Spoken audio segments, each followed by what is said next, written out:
Hello students, I am Pinky Sivaj. Today I am going to explain you the next part of chapter Constitutional Design 9th Standard CBSE. In the first video, I had explained you about the apartheid system that was being followed in South Africa and how people fought against this system and how they got freedom. Next, how they formed the constitution of that country. So I'm going to start with page number 43 or page number 21 in this new book.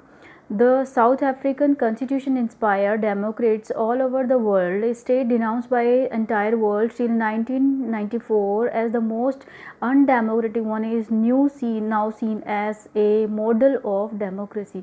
South Africa का जो संविधान था वो पूरी दुनिया के जो Democrats हैं उनको इंस्पायर करता है.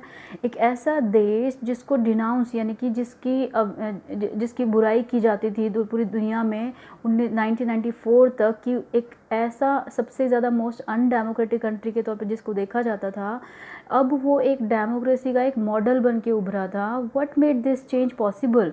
अब ऐसा कैसे हुआ, ये कैसे संभव हुआ? Was the determination of the people. ये उन देश के जो लोग थे, वहाँ के जो नेटिव ब्लैक्स थे और वहाँ के जो माइनॉरिटी वाइट पीपल थे, ये उन लोगों का एक स्ट्रॉन्ग डिटर्मिनेशन था जिसकी वजह से अफ्रीका टू वर्क टुगेदर कि वो देश के लोग साथ में मिलकर रहेंगे, काम करेंगे and to transform bitter experiences. और उनके जो कड़वे अनुभव रहे थे उन दोनों तरीके के लोगों के into the binding glue of A rainbow nation. वही एक्सपीरियंस से ही वो अपने आप को जोड़कर एक रेनबो नेशन बनाने वाले थे. रेनबो नेशन का मतलब यहाँ पर है कि एक ऐसा देश जहाँ पर सभी अलग अलग तरीके के लोग बहुत अच्छे तरीके से साथ में रहें. Speaking of the south African constitution, Mandela said. यहाँ पर एक एक्सट्रैक्ट दिया गया है. नेल्सन मंडेला ने साउथ अफ्रीका के संविधान के बारे में जो भी बातें बोली थी उसका एक्सट्रैक्ट यहाँ पर दिया गया है. You can read your self the extract. Now the most important question, why do we need a constitution? This would be your 5-mark question here. So you can write just above the this paragraph, why do we, as the heading has been given, why do we need a constitution?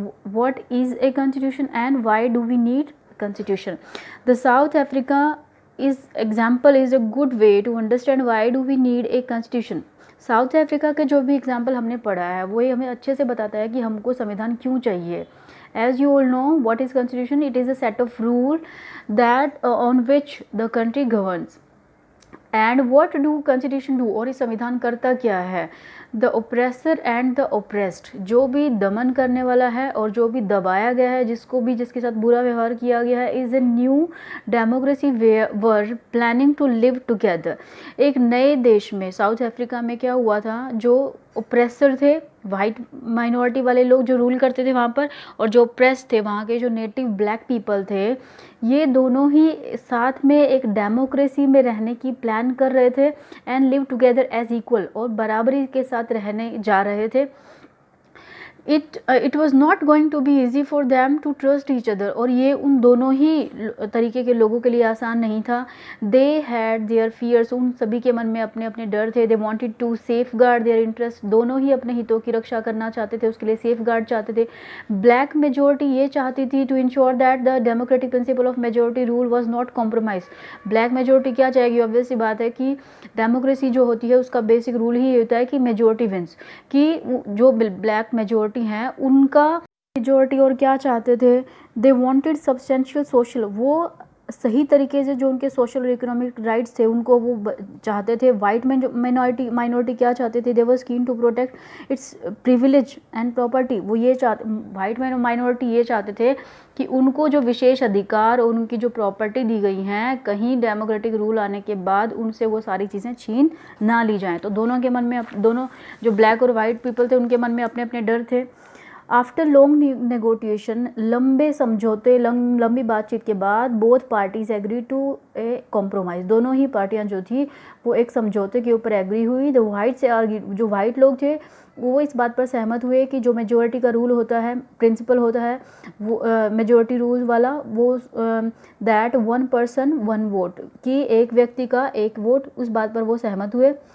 They also agree to accept some basic rights for the poor, और white मैंने minority इस बात पर भी सहमत हुए कि जो कुछ बेसिक राइट जो वहाँ के पुअर और जो वर्कर्स हैं उनको दिए जाएंगे।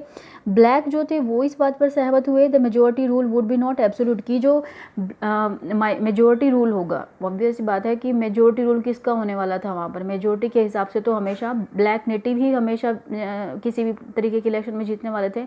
लेकिन उन्होंने इस बात पर सहमति जताई कि ये जो रूल होगा मेजोरिटी वाला, ये एब्सोल्यूट नहीं होगा। एब्सोल्यूट का मतलब होता है निरंकुश, जिसके ऊपर कोई भी किसी तरीके का कंट्रोल ना हो। दे एग्रीड दैट, वो लोग इस बात पर सहमत हुए that the majority would not take away the property of white minority, की जो ब्लैक मेजोरिटी है वो वाइट लोगों की प्रॉपर्टी को छीन नहीं लेगी। This compromise was not easy, और ये समझौता कितना आसान नहीं था। How was this compromise going to be implemented, अब ये जो समझौता था ये किस तरीके से इसको इम्प्लीमेंट या लागू किया जाना था। Even if they manage to trust, हालांकि वो एक दूसरे के ऊपर भरोसा कर रहे थे, लेकिन इस बात की क्या गारंटी थी कि आगे आने वाले फ्यूचर में इस विश्वास को तोड़ा नहीं जाएगा। द ओनली वे, अभी जो बातें होती हैं और ये एक वो उसके कोई भी मना कर सकता है, लेकिन जो चीज़ें लिखित में होती हैं, रिटर्न में होती हैं, वो हमेशा के लिए एक प्रूव होता है। The only way to build and maintain trust in such a situation is to write down some rules. ऐसी सिचुएशन में अगर भरोसे को बनाए रखना है तो ऐसे हालात में क्या करना चाहिए, they should write some rules of the game that everyone would abide by, कि जो भी चीज़ हम करने जा रहे हैं उसके कुछ बेसिक रूल्स लिखे जाएं जिसके साथ दोनों ही जो पार्टियां हैं वो उनको फॉलो करेंगी। These rules lay down how, ये जो रूल्स होंगे ये बताएंगे कि रूलर्स जो होंगे वो उसको भविष्य में किस तरीके से चुना जाएगा। ये रूल ये भी सुनिश्चित करेंगे कि elected government are empower to do and what they can not do. संविधान में ये भी लिखा जाएगा, ये सुनिश्चित किया जाएगा कि कौन से रूल होंगे जिनको गवर्नमेंट को फॉलो करना पड़ेगा और गवर्नमेंट क्या नहीं कर सकेगी। Finally these rules decide the rights of citizen, और ये भी बताया जाएगा कि उस संविधान में ये भी लिखा जाएगा कि सिटीजन या नागरिकों के राइट्स क्या होंगे, उनको किस तरीके के अधिकार दिए जाएंगे। These rules will work only if the winner can not change them very easily, और ये जो रूल्स हैं ये तभी अच्छे तरीके से काम कर पाएगा, ये तभी कामयाब हो पाएगा जब जो गवर्नमेंट होगी या जो रूलर होंगे वो उसको आसानी से चेंज ना कर पाएँ। This is what the south Africans did, और यही सारी वो चीज़ें थी जो साउथ अफ्रीका के लोगों ने की। They agreed on some basic rule, ये दोनों ही जो पार्टियां थी ब्लैक और वाइट लोग, ये कुछ बेसिक रूल के ऊपर समझौता किया इन लोगों ने और उसके ऊपर ये राजी हुए। They also agreed that these rules will be the supreme, और ये इस बात पर भी सहमत हुए कि ये जो रूल्स लिखे गए हैं ये सबसे ज़्यादा ऊपर रखे जाएंगे, कि कोई भी गवर्नमेंट जो होगी वो इनको इग्नोर नहीं कर पाएगी। This set of basic rules is called a constitution, ये जो बेसिक रूल हैं यही क्या कहलाते हैं, कॉन्स्टिट्यूशन, हमारा संविधान। तो ये इतना पढ़ने के बाद आप लोगों को इतना तो क्लियर हो गया होगा कि किसी भी देश में या किसी भी इंस्टीट्यूशन में या किसी भी वर्किंग प्लेस पर जो भी बेसिक रूल होते हैं उनको फॉलो किया जाना क्यों ज़रूरी होता है। Constitution making is not unique, constitution का बनाया जाना एक ऐसी अलग या यूनिक चीज़ नहीं थी साउथ अफ्रीका में। हर एक जो देश है जो जहाँ पर डाइवर्स ग्रुप ऑफ पीपल रहते हैं, देयर रिलेशनशिप में not have been as bad as between the whites and the blacks in South Africa. हालांकि सभी देशों में डाइवर्स ग्रुप ऑफ पीपल रहते ही हैं और उन सभी के बीच में बहुत अच्छा मेंटेन अगर रखना है तो कुछ रूल्स तो बनाने ही चाहिए। हालांकि सभी देशों का जो एक्सपीरियंस होता है डाइवर्स ग्रुप ऑफ पीपल का वो इतना ज़्यादा कड़वा नहीं होता जैसे वहाँ के ब्लैक और वाइट लोगों का रहा। But all over the world people have differences of opinion and interest, लेकिन ये तो बात है ही कि सभी देशों में जो डाइवर्स ग्रुप ऑफ पीपल रहते हैं, अलग अलग तरीके के जो लोग रहते हैं, उन सभी के ओपिनियन, उन सभी के जो इंटरेस्ट या हित होते हैं वो अलग अलग माने जाते हैं। वेदर डेमोक्रेटिक और नॉट, चाहे कोई देश डेमोक्रेटिक हो या ना हो, most countries in the world need to have these basic rules. ज़्यादा से ज़्यादा जो देश हैं उन सभी को ये बेसिक रूल्स के अपने रखने की बहुत ज़्यादा ज़रूरत होती है। This apply not just to government, ये सिर्फ अब संविधान किसी सिर्फ एक सरकार का हो या फिर किसी देश का हो ये ज़रूरी नहीं है। हमारे घरों में, हम अपने घर में रहते हैं या हम वर्किंग प्लेस पर काम करने जाते हैं, हमारे ऑफिस होते हैं या हमारे क्लब्स होते हैं, हमारी कोई भी एसोसिएशन होती है, हर जगह पर एक संविधान होता है या कुछ बेसिक रूल्स होते हैं जो हमको फॉलो करने चाहिए ताकि हम स्मूथली काम कर सकें। It could be A club, चाहे कोई आपके एरिया का कोई क्लब हो, एक कोऑपरेटिव सोसाइटी हो या कोई पॉलिटिकल पार्टी हो, they all need a constitution. इन सबको क्या चाहिए? एक संविधान चाहिए। Thus the constitution of a country, अब हम कह सकते हैं जो आपको मैंने शुरू में क्वेश्चन बोला था उसका आंसर आप यहाँ से भी लिख सकते हो, इसलिए हम कह सकते हैं कि कॉन्स्टिट्यूशन किसी भी देश का जो संविधान होता है ये एक सेट ऑफ रिटन रूल, एक कुछ बेसिक या मेन वहाँ के जो रूल होते हैं उनको लिखा जाता है और जिसको एक्सेप्ट किया जाता है उस देश के लोगों के द्वारा, ताकि वो साथ में आराम से रह सके।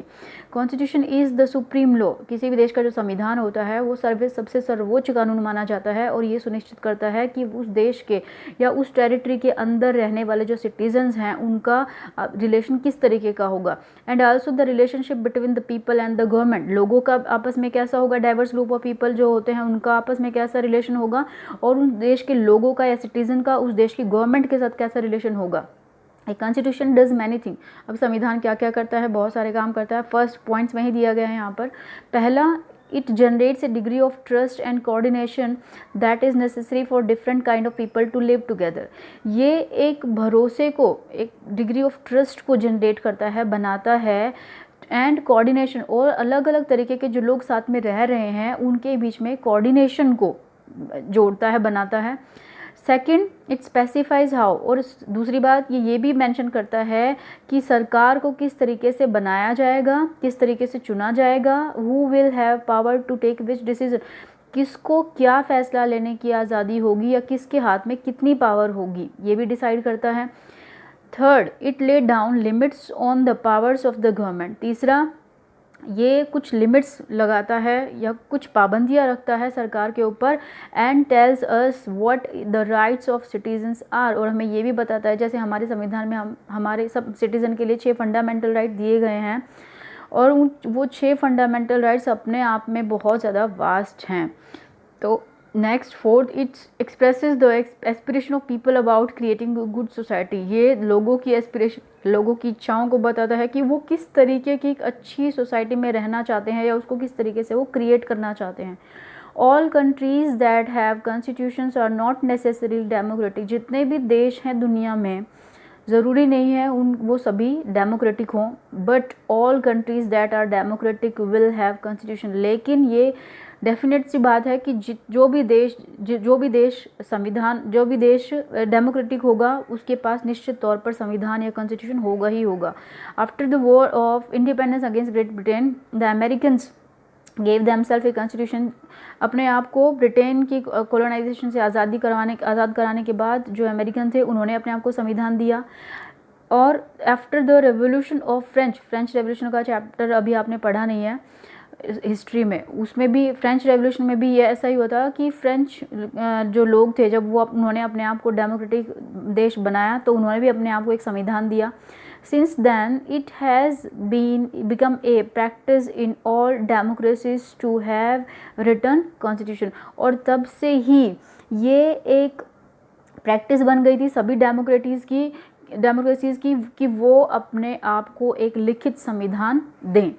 So that's it in this video.